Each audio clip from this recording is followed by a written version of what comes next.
planet's on fucking fire. What is up, everybody? I'm Nikki, and you're watching Backyard Politics. As millions face eviction, some Portlanders are showing camaraderie and trying to organize an eviction blockade. So there's a press release from the Red House on Mississippi Street, I believe it is, Street or Avenue, in North Portland. And I'm going to read that to you, and we will go over what's going on in Portland, Oregon. So it says here, in the early morning hours of December 8th, 2020, riot officers with the Multnomah County Sheriff's Office, PPB, which is Portland Police Bureau, and possibly other law enforcement agencies violently dismantled the 75-plus day Red House encampment in North Portland. Along with sweeping the encampment, which supports and surrounds the Red House, officers entered the home itself, destroying its interior and violently arresting 2 residents, injuring at least 1. This story is developing. The encampment began in response to an attempted violent removal of the Kinney family by the sheriff's office in September. Despite permission to camp from the landowner, officers indiscriminately swept the area, targeting the popular free community kitchen, misgendering campers, all in the middle of an economic crisis and pandemic. This is totally unacceptable behavior, says William X. Nietzsche, resident of and son of the Red House homeowners who was arrested and injured by officers. The Afro-Indigenous McKinney family, longtime owners of the Red House, maintain cultural and generational ties to the home in question.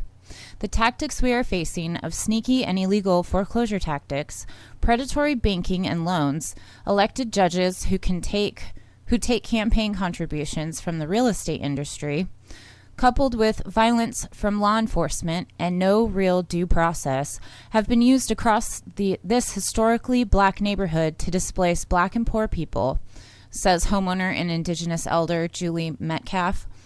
If black and Indigenous lives matter in Portland, this must stop. Michael Kinney, son of the homeowner Julie, was released from jail in the late afternoon after being arrested in the home. Approximately 16 others, including Nietzsche, who were also arrested. The family reports that this autumn, Michael was targeted for arrest by the PPB and his name publicly slandered by right-wing Twitter after being charged in a traffic stop. The family has ongoing litigation to keep possession of the historic home and has yet to receive any trial. This morning, which was the 8th, 2 days ago, PPB officers wore Portland Police Association regalia as they maintained a perimeter.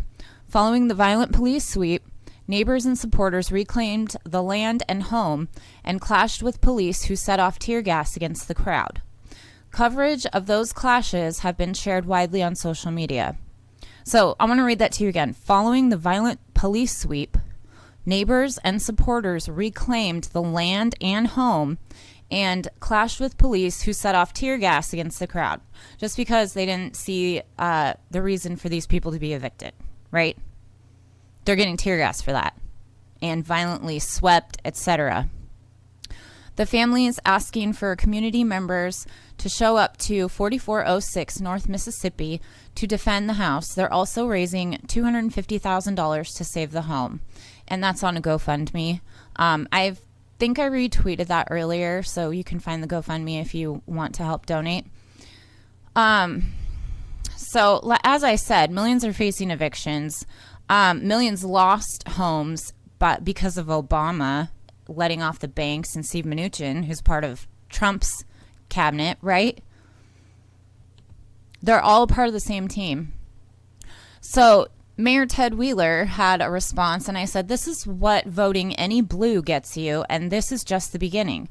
Because Ted Wheeler from Portland, the mayor, who's also the police commissioner, stated, I am authorizing the Portland police to use all lawful means to end the illegal occupation on North Mississippi Avenue and to hold those violating our community's laws accountable. There will be no autonomous zone in Portland. First of all, it's not an autonomous zone. They would really like it if everybody talking about this would call it an eviction blockade, because that's what it is. They're blocking the cops from evicting these people. Also, it's hilarious to me that he uses the words illegal occupation when white people are the ones that took over and illegally occupied this country. Just saying. So there was a word out yesterday or 2 days ago for a direct action, right? So let me get this ready. PPB says they're gonna come back and start arresting us and tearing down the barricades. We need as many people as possible to come down here and occupy this space and protect the barricades that we've put up and secured. PPB So they had a call for backup. There were some community people, some community members, some neighbors. They were just calling for backup against the cops, right? So what do Portlanders do? They make the news because they actually do direct action. So here it says Red House on Mississippi on Twitter, direct action alert. This was from the 8th.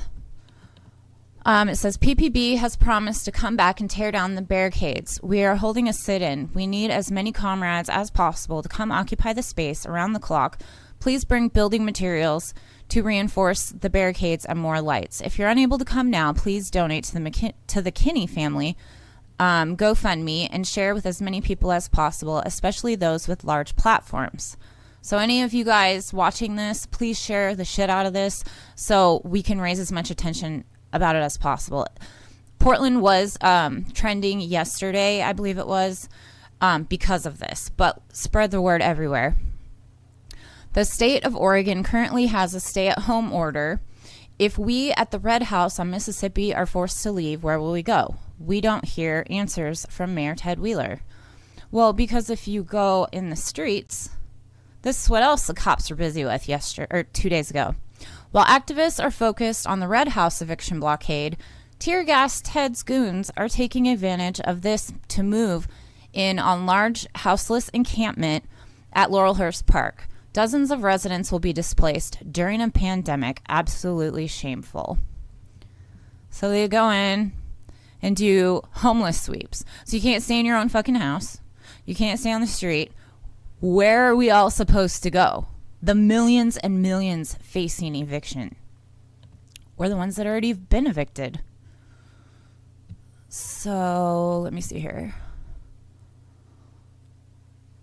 Okay, so it goes on to say, we don't hear answers from the developers who are hungry for this land, or the cops whose belligerent violence and destruction reveals clearly just how much of an affront to the white supremacist colonial government our reclamation of the land has become.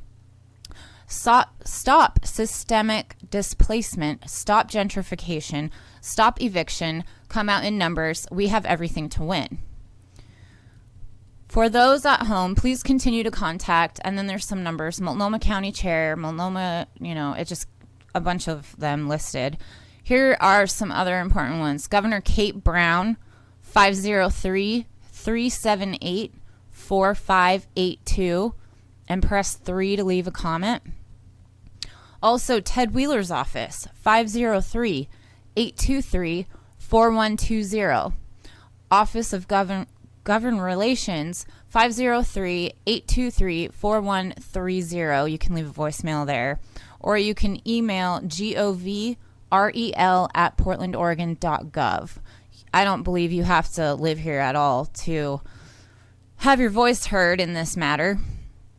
And because the cops work for, the oligarchy, and we have to defend ourselves against not only them, but the fascists as well, which they are, but I mean, the underground fascists, or the local ones, I should say. So, sorry, I'm losing my train of thought. So Portland knows how to do this, right? It says Portland police attempt to serve an eviction notice during a pandemic. Residents push them back. This is what activism does.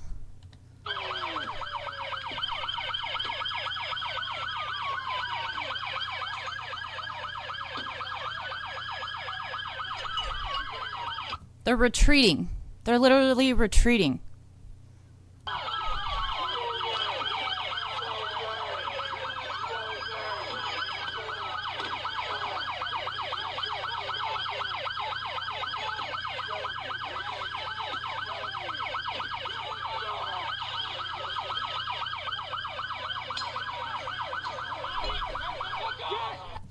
Now imagine if we had millions of us with a general strike, what we can get done.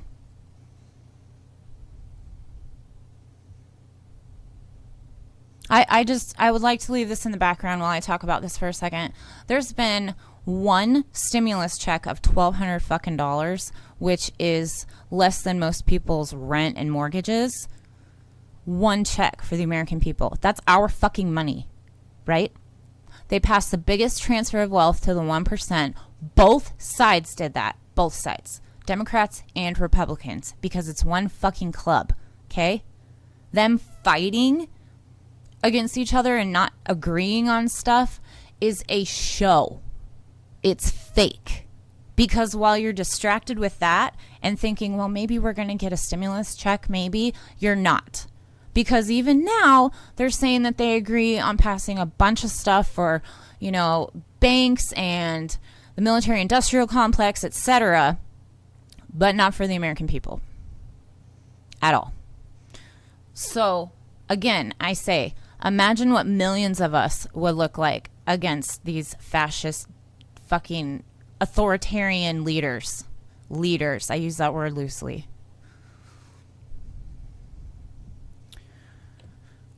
And this is what it looked like last night. It's a barricade in front of the Red House. Land back. No cops, no prisons. End eviction now, Teddy. ACAB. Fuck 12. PPB. The people will crush you. This is what happens when a small community fights back against the cops. What if we all did this against the 1%? General strike, everybody. Like, share, subscribe, do all that fun stuff. It helps the algorithm. More people I get to subscribe to this, the more chances I'll get to actually be able to go live from out of the studio. So I need 1,000 subscribers to go live from the ground. And I'm on Venmo and Patreon if you guys want to support me at Backyard Politics. I would really appreciate that. And until next time, stay safe. Medicare be with you.